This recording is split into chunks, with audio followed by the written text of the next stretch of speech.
Media మిత్రులకు, ED గారికి, మరి ఆర్టీసీ మరి ఆర్ఎంలు గారికి, డిఎంలు గారికి, మరి సిబ్బందికి, తెలుగుదేశం నాయకులకు, మాజీ జిల్లా పరిషత్ సభ్యులకు, మరి నా మిత్రులకు, నా శ్రేయభిలాషులకు, నా బంధువులకు, తెలుగుదేశం నాయకులకు అందరికీ కృతజ్ఞతలు.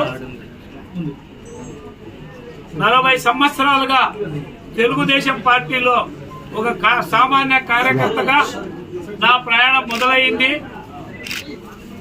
మాన్య ముఖ్యమంత్రి వర్యులు అనేక సందర్భాల్లో నాకు అవకాశం కల్పించడం జరిగింది.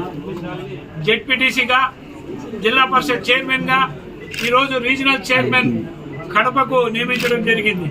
ఇది ఒక సామాన్యునికి తెలుగుదేశం పార్టీ ఇచ్చే ఒక అద్భుతమైన అవకాశం.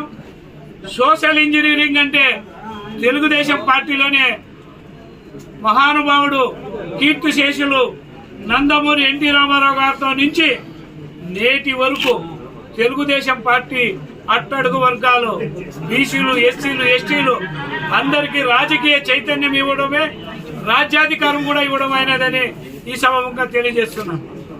మాన్య ముఖ్యమంత్రి వర్యులు నాకు ఈ అవకాశం ఇచ్చినందుకు, మరి ఆర్టీసీ సిబ్బంది సహకారంతోనూ, యంత్రాంగం సహకారంతోనూ ఈ కడప జోన్ను అభివృద్ధి చెందేదానికి సహాయశక్తుల కృషి చేస్తాను.